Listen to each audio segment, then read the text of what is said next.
Is Nebraska's defensive front in line for a step back in 2025? Let's find out on this podcast.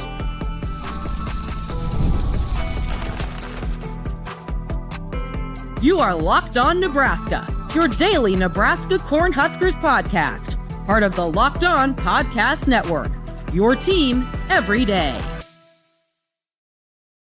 Good morning, and thank you for making Locked On Nebraska your first listen every day. We are free and available wherever you get your podcasts and on YouTube, part of the Locked On Podcast Network, your team every day. And today's episode is brought to you by Game Time. Download the Game Time app, create an account, and use the code LOCKEDONCollege for $20 off your first purchase. All right, welcome in. Hello. It is Thursday. I am Mitch Sherman from The Athletic. Connor Happer of 1620 The Zone is with me. One of the greatest Thursdays of the year. Today is the start of the NCAA men's basketball tournament. It is finally here.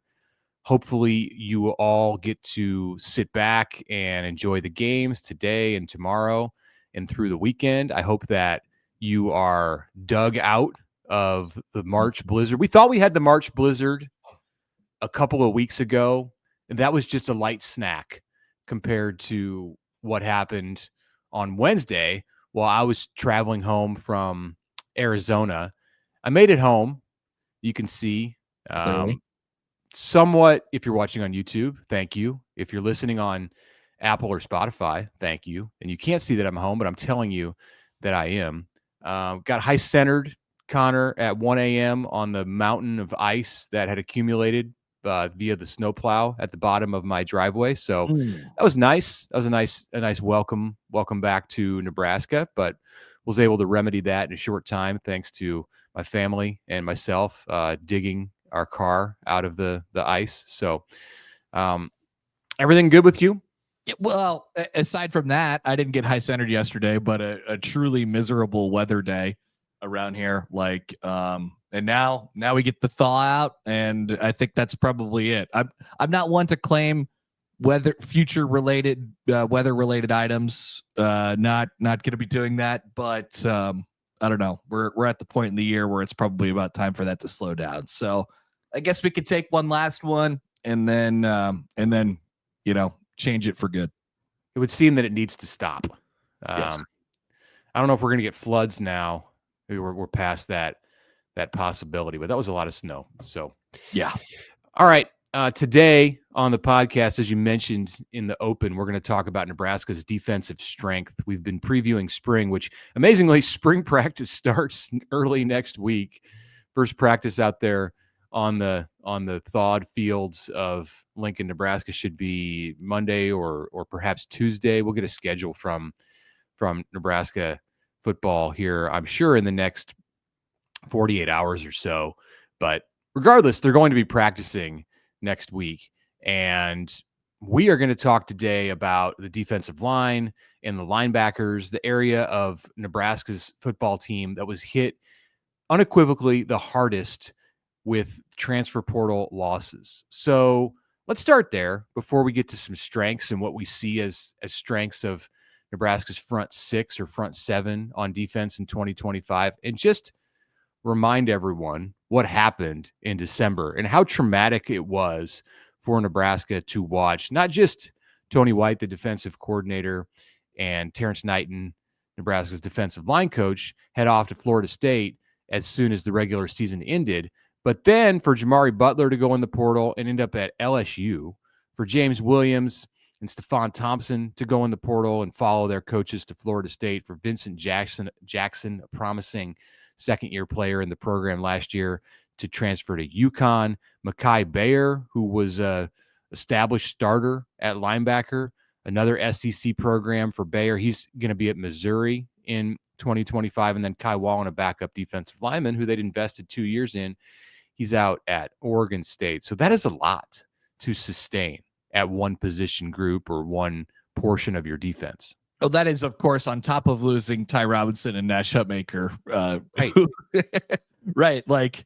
So it doesn't look that bad when you just put the transfers up there. Although, Jamari Butler was a really, really good player for Nebraska, last year. And single-handedly wrecked the Ohio State game, which I think was his kind of one shining moment from last year. James Williams, the sack man, rushing the passer, and they can kind of deploy him on third downs. And then, Bayer at linebacker, we'll get to those guys, but that's a starter.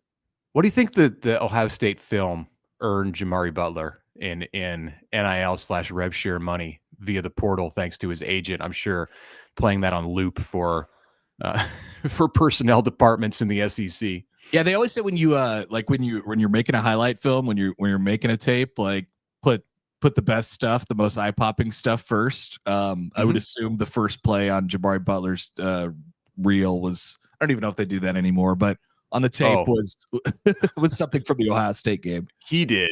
They may not anymore, but he definitely did.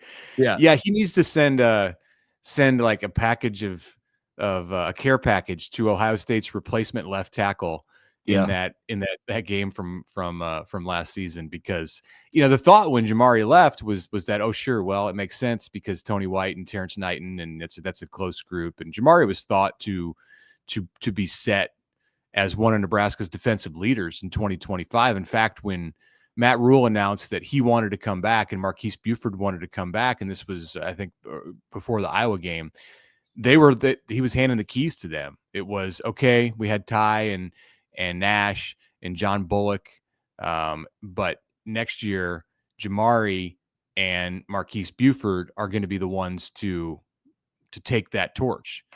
And then a week or so later, he was taking that torch to Baton Rouge. Yeah.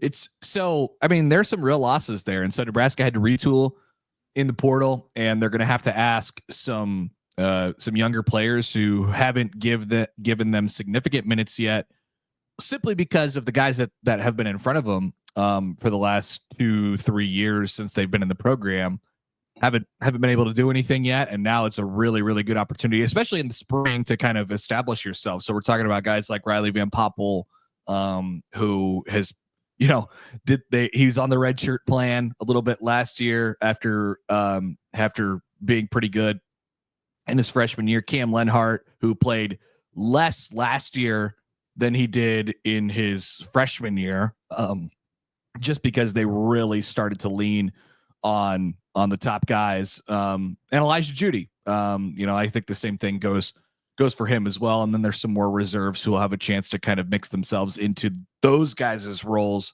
from last year. And then he went to the portal, with Jalen George, who you continue to hear good things about, with Williams Nowerney, who absolutely has the talent to be a guy for Nebraska to rush the passer on defense. And then when you get into linebackers, a guy who's had triple-digit tackles for each of the last 3 years at Georgia Southern, and Marcus Watson Trent. And you'll have Dasan McCullough sort of roving around back there as well. So there's a whole bunch of new pieces, as to be expected when you had a group last year who, they really whittled it down to, there wasn't much depth playing last year. It was one of the big sort of, whoa, this is different from Matt Rule's first season in 2023, which was they went deep down the line and they wanted to really develop guys. And you saw that, and you saw Princewell Uman Mielen, who's another guy on this list that they lost to the transfer portal, who played in his freshman year. And Cam Lenhart as well. Those guys didn't play as much last year because they leaned on the old guys, and now you're without all of them going into 2025. Yeah, my apologies for not having. I'm looking at this list as you were talking, and I had a couple of names that were missing. So I need to go through and update this thing in my master file. But Uman Mielen is at Ole Miss now. So one at Ole Miss, one at LSU, one at Mizzou, 2 at Florida State. There's a good defensive line out there, not even taking into account the players who decided to come back to Nebraska. There's a good defensive line out there that Nebraska lost to other power programs. Yeah. But I do think that there is reason for optimism. There's a reason to feel very good about what Nebraska can do up front on defense in 2025. And a lot of it just has to do with the youth, with players like Van Poppel, who's a third-year player in the program, Keona Davis, the redshirt freshman who was in the portal and then came out of the portal after some of the pieces started. I think he got scared and was like, all my guys are leaving. And my coordinator, and I don't know, it looked bleak there for a bit in early December, but they were able to convince Keona Davis that no, things are going to be okay. This, and you're going to have an important role on this defense. So along with Emmett Johnson, Keona Davis was the player that I think was and Jamari Butler, the most disheartening to see go into the portal, and they were able to get two of those players back. So let's take a break and come back and talk more in depth about those reasons for optimism and what we think a defensive front. We've done this with the offensive side, but what we think a defensive front next fall might look like at Nebraska. That's next. But first, a word from our friends from Monarch Money. You ever wonder where all your money went between dining out, online shopping, entertainment? It's easy to lose track of all those things. That's where Monarch Money comes in, your personal CFO, giving you full visibility and control over your finances. Monarch Money, not just a budgeting app, it is a complete financial command center. You could track all your accounts, investments, and spending all in one place, and they make it easy for you. So you could stop managing your money and you could start building wealth. Get on top of your finances. It has all-in-one convenience. Instead of juggling multiple apps, you can use Monarch to check your finances, track your spending, and even plan your long-term goals. Take control of your finances with Monarch Money. Use code LOCKEDONCollege at monarchmoney.com for 50% off your first year. That is 50% off your first year. monarchmoney.com with the code LOCKEDONCollege for half off your first year. Also, a word from our friends at Game Time. Imagine watching your favorite team live. I did some of that that was this week. Feeling the energy of the crowd, witnessing unforgettable moments. There's nothing like experiencing a big game in person. Not exactly a big game that I saw this week, but I did see it in person. Imagine the energy, the unforgettable moments. There's nothing like it. Game Time Picks. You need to check that out because Game Time's curation makes it easier to find better values for tickets to sports, concerts, comedy, theater, etc. I used it for sports. I used it for spring training baseball. I used Game Time, got myself some good seats at Surprise Stadium in Surprise, Arizona on Monday to watch our Kansas City Royals win a game. Saw Bobby Witt Jr. go 3 for 3 with a home run. That was very, very nice to be able to do. And I want to thank Game Time for that opportunity to make that experience easy. You're going to see amazing deals as this baseball season gets started, as March Madness goes on, as we get into Major League Baseball and there's NBA. Amazing deals on some of the huge matchups that are coming up with seat views before you buy, no surprise fees, lowest price guarantee. You can book with total confidence. So take the guesswork out of buying tickets with Game Time. Download the Game Time app, create an account, use the code LOCKEDONCollege for $20 off your first purchase. That's LOCKEDONCOLLEGE for $20 off. Download Game Time today. Last minute tickets, lowest price guaranteed.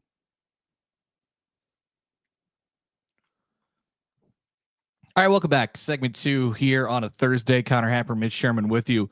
Let's talk about the things that could go right, the positives, the reasons for optimism on the defensive front for Nebraska. So we haven't talked about many linebackers in this conversation yet because all the focus immediately goes, I think, to those front guys and how they replace all that production. But there is some production to replace at the linebacker position as well. But fortunately, one of the things you were able to do last year was you were able to really get a good long look at a guy like Vincent Shavers and Willis McGahee.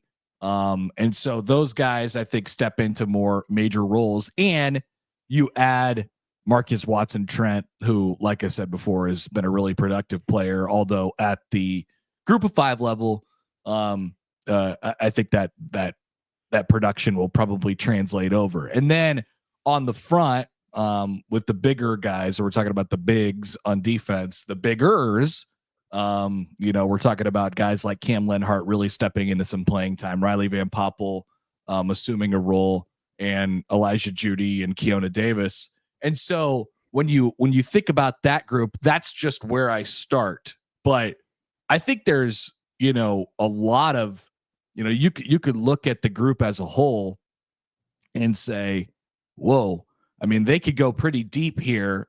I don't see, as of right now, this gigantic drop off between, the guys that you have at the top and then, the bottom. The only difference is the difference in experience at this point. So it'll be fascinating to see how Nebraska, if they want to continue on with playing, 20, 21, 22, 25 guys on defense per game. Maybe it's something they feel like they can do, or maybe they lean on those guys who have stepped into the role right away this season. Let's try this exercise, and I'll start at linebacker, and we'll work our way backward to the defensive line or forward, up from the back, from smaller to larger. So starters or two deep projected at linebacker.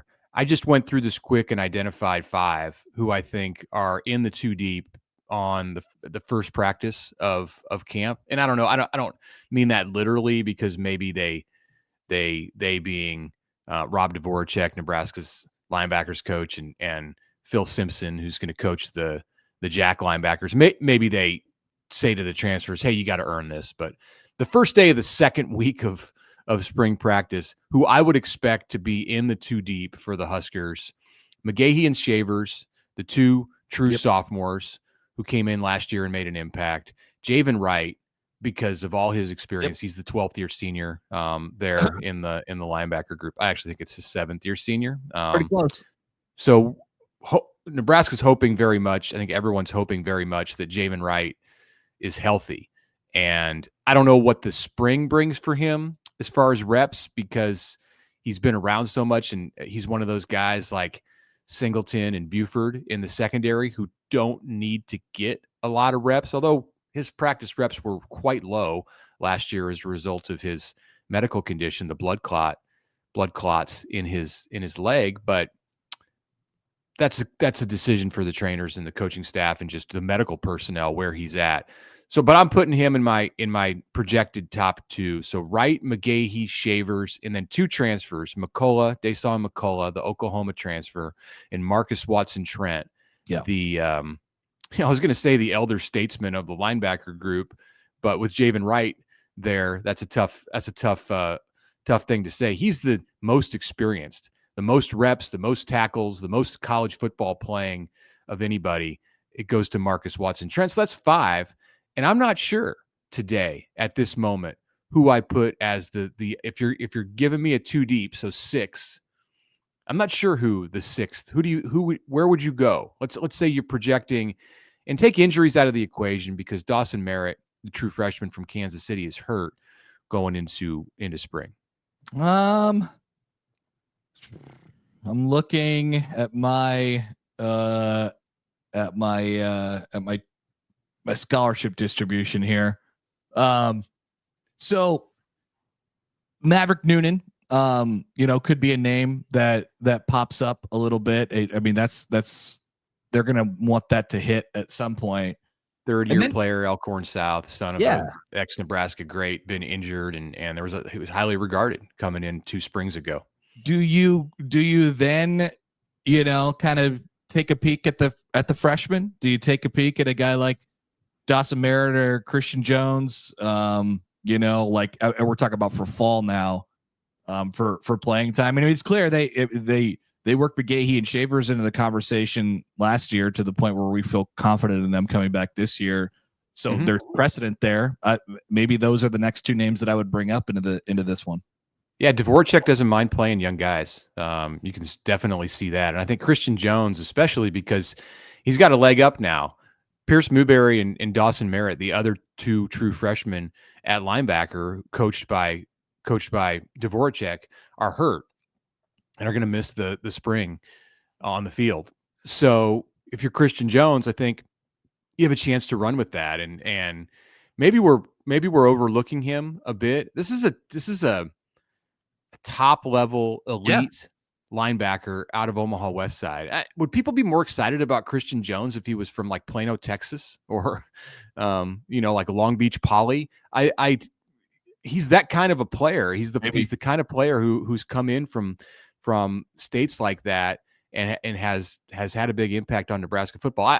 He's Omaha West Side kid, but I don't know about I don't know all of the background of like the high school All-America awards. He won the Butkus Award for high school linebackers. No matter what, he's one of the better defenders out of the class of 2025 coming into the Big Ten in this upcoming season. Yeah. So maybe this is the spring where we talk a lot about Christian Jones and how he's securing himself a spot on the 2 deep in for the fall. Yeah, he's a blue chip type of recruit, right? And so it wouldn't be that out of the blue for that guy to pop really early in his career. So I think those are a couple to watch. And then I want to say something about Watson Trent, who once again, the consistent production that he has had in his career. He 3 years at Georgia Southern where he's had 100 plus tackles in each of the 3 years. I don't think I've ever felt better about, maybe there's a couple guys who are on this level that Nebraska's gotten in the transfer portal era. I don't think I've ever felt more comfortable just sliding a guy right into the starting lineup for who's just got here out of the transfer portal. That seems so easy to me. And a guy that's going to follow up that production with more production in his year at Nebraska. I love what they did there at that position. Do you think Watson Trent and McCullough are an upgrade over Stephon Thompson and Mekhi Bayer, the two that Nebraska lost to the portal? In totality, yeah, I do. Yeah, I think so.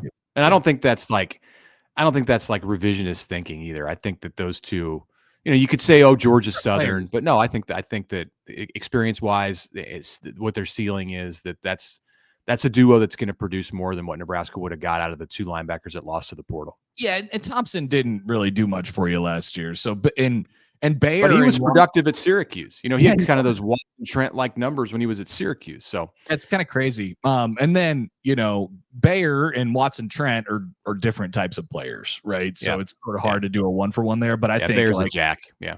If you're just doing the totality of it all, I do think they upgraded with those two compared to the other two. Yeah. And then before we take a break really quickly, I don't think there's a whole lot of debate here. Your day one of spring starters, your top of the group defensive linemen are Judy Lenhart and Riley Van Poppel. So that's where Nebraska's going to go. That's what Terry Braden's going to roll out there when practice begins next week. We'll talk about some wild cards for Nebraska on defense when we come back for the third and final segment. And also we'll mention the article that I had out Wednesday on The Athletic. 20 years ago, Nebraska had an interesting recruiting class, and I went and took a look at that and all of the characters involved in that group. That's coming up next.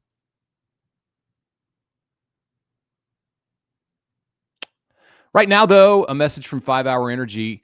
Daylight savings time snuck up on us again. And if you're feeling that lost hour of sleep, 5 Hour Energy has your back. The extra sunshine means more time for fun, more time to shovel snow, but sometimes you need a little boost to power through. So whether you're staying up late to watch the NCAA tournament, if you're squeezing in a round of golf after work, golf, that sounds interesting right now, or you're just trying to keep up with your busy day, 5 Hour Energy gives you that quick, refreshing pick-me-up whenever you need it. I'm planning to stay up late tonight, tomorrow night, through this weekend to watch tournament action.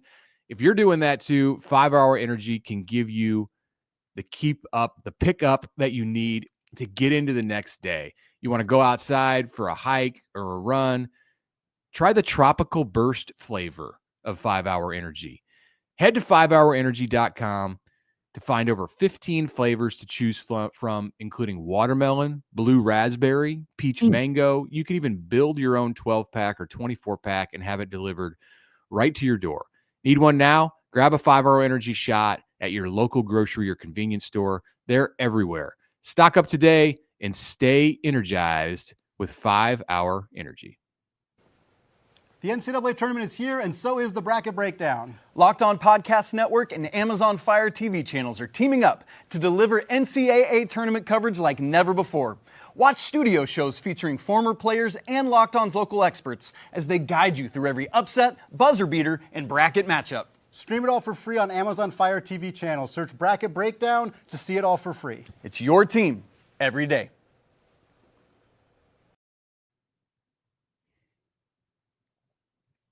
All right, welcome back. Third and final segment of the Thursday episode. I don't know what day of the week it is. It's been a little bit out of sorts. Thursday episode of the Locked On Nebraska podcast. I'm Mitch Sherman from The Athletic. Connor Happer of 1620 The Zone is with me. Happy NCAA tournament opening day on Wednesday, and this is something of a labor of love over the last several years. I've been intrigued to kind of dive into this, and I've put it off because I knew if I was going to write this story about the 2005 Nebraska recruiting class, I had to find a way to track down Ndamukong Suh and sit down with him and go over his memories of being recruited by Nebraska and how he ended up in Lincoln and the characters who were involved. Perhaps the greatest defensive player ever to wear a Nebraska uniform. And I also needed to have a conversation with Zach Taylor, which is slightly more attainable, although he is busy as a head coach in the NFL. So I was able to do both of those things in recent months. Talked to Suh when he came back for the Rutgers game in October. And then after Taylor hired a defensive coordinator following the Bengals miss of the playoffs in the NFL season, I was given the green light to check in with Zach, which Zach is the least intimidating, most friendly, approachable head coach in the NFL. And you just got to get to him.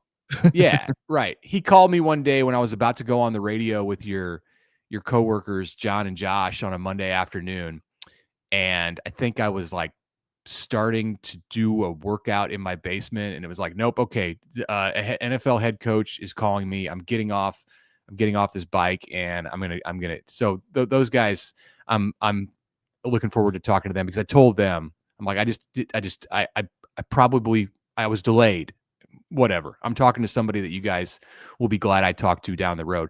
So the reason to write this is because of that, because I got to those two, and because it's the 20-year anniversary of this 2005 recruiting class taking hold in Lincoln. Zach came in the spring of 2005 and took the starting quarterback job. He almost didn't sign with Nebraska because he was worried about being one of 7 or 8. I believe he told me by his count there were 7 quarterbacks at Nebraska coming out of 2004. Oh, and, I verified that was right.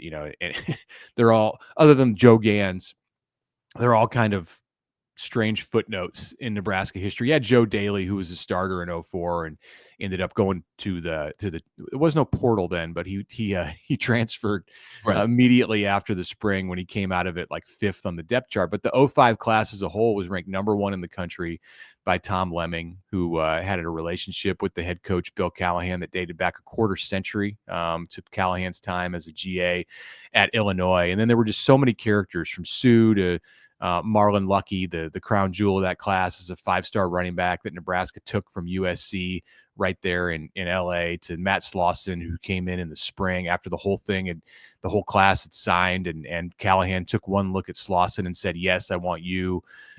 Zachary Bowman, the 5-star corner out of junior college, who was from Alaska.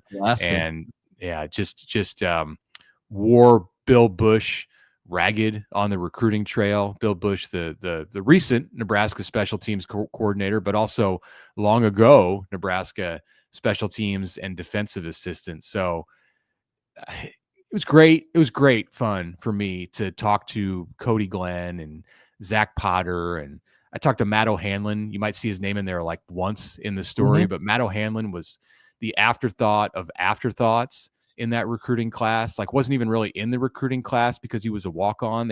Nebraska brought him to an open tryout a few weeks after the class signed in February of 2005, and he was the only player who was asked to come back, and then like 6 weeks later came back for spring practice after just like working out on his own in Omaha for 6 weeks, and they were running 200-yard sprints. The players were on the first day, and O'Hanlon hadn't trained for that, so even though he was in shape, he was not doing the off-season workouts with Nebraska. He said he ran past Callahan and was like, basically vomiting on the field in the middle of these 200-yard sprints. And Callahan just looked at him, didn't know who he was, and shook his head and walked away. So guy became a multi-year starter. Yeah, exactly.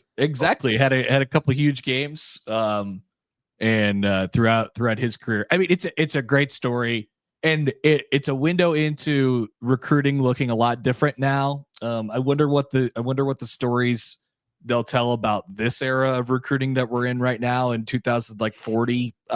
It'll be the weird. 2020 class that got to school and never left the dorms. Right. They all just left and went back to Miami immediately. So there's that one, but undisputedly the best recruiting class in Nebraska history in 2005, and probably will not be now. Obviously this is in the recruiting era. But I mean, you could even I'd put it up against like the 83 class or the 95 class after Nebraska when they were winning championships. Osborne just didn't recruit like that. I mean, he recruited great players, recruited future All-Americans, but they developed and if there would have been a 5-star system, by the way, Tom Lemming, that recruiting analyst, had like a 45-minute conversation with him in February. He claims to have invented the 5-star system. He said that at one point it was an 8-star system. Could you imagine that? God. This is an 8-star linebacker that Nebraska has offered out of Dallas, Texas. He said that it was 8 stars at the beginning, but then he was told he needed to simplify it, so it just became 1 and 2 stars. But then that was oversimplified. So in Peyton Manning's class of recruits coming out of high school, Lemming purportedly developed the 5-star system, and I guess Peyton Manning was like the first 5-star ever. So I don't know if that's true, but I think he ended up with the right deal there. Not 2 stars, not 8 stars, 5 stars. I think he did okay if that's indeed the story. Anything else here on the linebackers and the defensive linemen before give me some under the radar guys maybe? Yeah, Mitch? give me a wild card. Give me a wild card in this group, either position group, up front or at linebacker, who you think if it clicks in 2025 can be somebody that we're not talking about in this conversation or haven't talked about, but could make a huge difference. Yeah, I mean, does Jalen George count?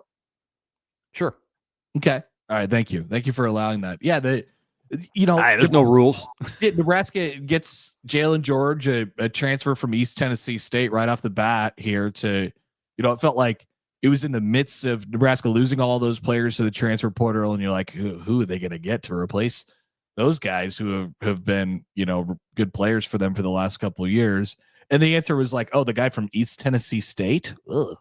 Is that going to be and they got a few more, and obviously Nwaneri, is the guy that kind of stands out as far as his athletic profile is concerned. But yeah, I think you could kind of put him in there and mix him around with the group, and Nebraska won't risk taking a step back at when they put him in the game. So I think that's the guy that could pop for you if things go really well. So give me Jalen George. The hope is that Williams Nwaneri is a future first team All Big Ten, All America candidate kind of player. That's the athleticism and just like the build, the profile, the length that he has. So he's under the radar right now, kind of, but not so much in the future. He's not expected to be under the radar. I will go way down. Remember last summer in the quiet time in June when the College World Series is over, or maybe it had not yet begun, and we're looking for anything to cling on to talk about football when the season is still like 6-8 weeks away. And Nebraska had a camp in Texas and found this big German lineman that it didn't know if he was going to play offense or defense, but he was 25 years old and was like learning the game of football and traveling around with some renegade group of players to see if he could get an offer. And well, He's been in the program now for a year, and I saw him at the Pinstripe Bowl. David Hofkin, I'm talking about, and he's getting big. Like he's always been big, but he's putting on. He's taking advantage of the Nebraska strength program. So I'm interested to see what happens when he's got a year under his belt, and maybe it's another year away. But with his age, like it could happen now. That guy could just kind of blow up, and James Williams blew up and came out of nowhere. David Hofkin is probably is an even more unusual, unexpected kind of story. So yeah, that would be out of nowhere. I mean, I could get some high odds on this, like 20-1 that David Hofkin works his way into the playing rotation. But hey, if it clicks for him, there's a lot there. Wow. Yeah, that would be that is a much deeper cut than the guy that I went with. So we'll put a pin in that. We'll remember that. We'll write that prediction down, or not prediction, but just the guy that you named in March is like, hey, this keep an eye on him. Probably not 20-1. Like that's a disservice to him. He's working hard and he's got great physical tools, but just the football experience makes it seem like a storybook if it happens. All right, tomorrow, mailbag show, and we'll wrap you up for the week. Enjoy the basketball today and all weekend long. Speaking of, thanks for making this podcast, Locked On Nebraska podcast, your first listen today. And if you need more college basketball coverage, check out Locked On College Basketball. You could be the most informed college basketball fan right now. Find Locked On College Basketball on YouTube or wherever you get your podcasts.